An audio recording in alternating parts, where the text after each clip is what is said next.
ओम शांति।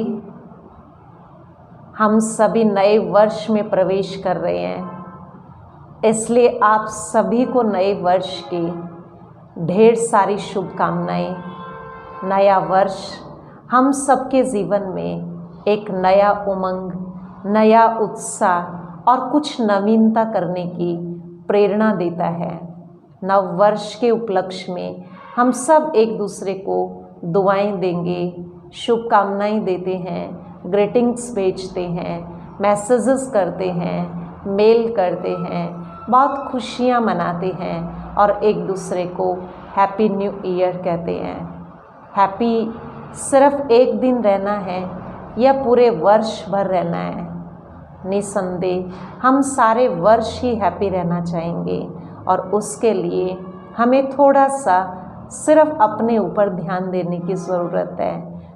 थोड़ा सा अगर हम ये ध्यान रखते हैं कि मेरी हैप्पीनेस को कम करने वाले जो कारण है उनसे मुझे बच के रहना है, तो हम स्वाभाविक ही अपने जीवन में पूरे साल भर हैप्पी रह सकते हैं।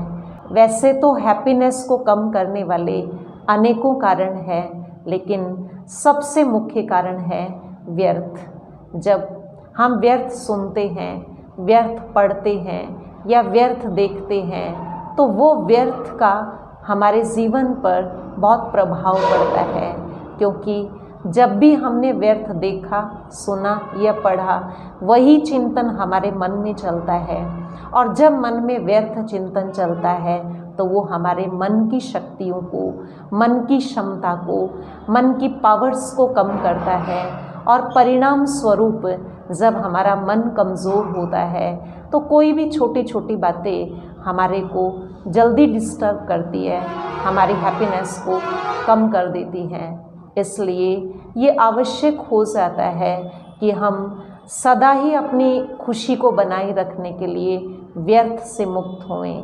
क्योंकि व्यर्थ एक लीकेज की तरह से है। जैसे कोई कितनी भी बड़ी पानी की टैंकी हो, उसमें अगर ज़रा सा भी लीकेज होता है तो धीरे धीरे वो सारी टैंकी खाली हो जाती है। ठीक उसी तरह से हमारे मन में व्यर्थ की लीकेज है तो मन की शक्तियाँ भी खाली होती रहती है और परिस्थिति का हमारे ऊपर बहुत जल्दी प्रभाव पड़ जाता है।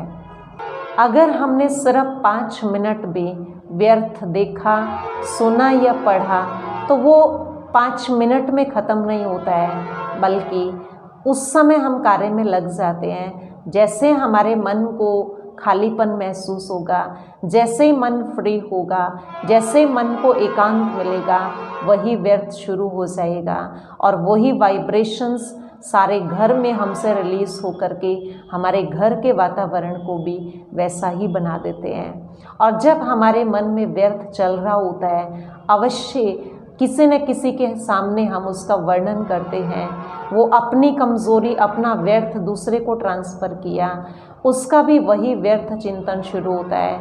वो तीसरे व्यक्ति को वो बात सुनाता है और जितने जितने लोगों के पास वो व्यर्थ फैलता जाता है, उसका कुछ न कुछ हिस्सा पाप के रूप में, बोझ के रूप में हम पे चढ़ता जाता है और हम बोझिल बनते चले जाते हैं। और इस तरह से व्यर्थ के विचारों में रह करके जब हम भोजन बनाते हैं, वो व्यर्थ उस भोजन में ट्रांसफ़र होता है और सारे परिवार को हम वही व्यर्थ खिला देते हैं। उसके परिणाम स्वरूप सबकी शक्तियाँ घटने लगती है, घर का वातावरण भी कमज़ोर होने लगता है और जो खुशियाँ जीवन में होनी चाहिए वो धीरे धीरे कम होने लग जाती है।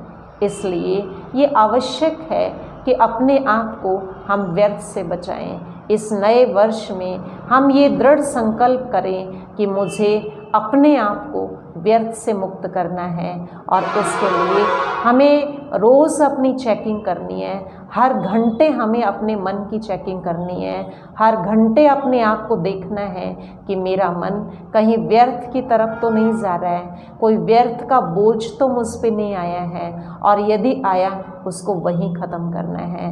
बोझ को उठा के चलेंगे तो बोझ उठाने का संस्कार बन जाएगा। व्यर्थ को ख़त्म करने के लिए हर घंटे सिर्फ 1 मिनट हमें मेडिटेशन करना है अपने मन को सुप्रीम पावर के साथ कनेक्ट करना है और ये संकल्प करना है कि मैं एक शक्तिशाली आत्मा हूँ। सर्वशक्तिवान पिता परमात्मा की शक्तिशाली किरणें मुझ आत्मा पर आ रही है। मैं सुरक्षित हूँ। मैं हर प्रकार के बोझ और बंधन से मुक्त हूँ। मैं खुश हूँ। ये संकल्प हमें हर घंटे दोहराने हैं। अनुभव नहीं भी हो रहा है तो भी हमें हर घंटा सिर्फ 1 मिनट के लिए इस संकल्प को दोहराना है। मैं शक्तिशाली आत्मा हूँ। सर्वशक्तिवान पिता परमात्मा की शक्तिशाली किरणें मुझ आत्मा पर बरस रही है। मैं सुरक्षित हूँ। मैं बंधन मुक्त हूँ, सेफ हूँ। ये अभ्यास जब हर घंटे हम करते हैं तो उससे स्वाभाविक हमारी आत्मिक शक्तियाँ बढ़ती हैं, मन की शक्ति बढ़ती है और हम किसी भी परिस्थिति में आराम से इजीली हैप्पी रह सकते हैं। इसलिए अपने मन को व्यर्थ से मुक्त रखें। हर घंटे इस नए साल में अपने आप को उस सुप्रीम पावर के साथ कनेक्ट करें और अपने को शक्तिशाली बनाएं।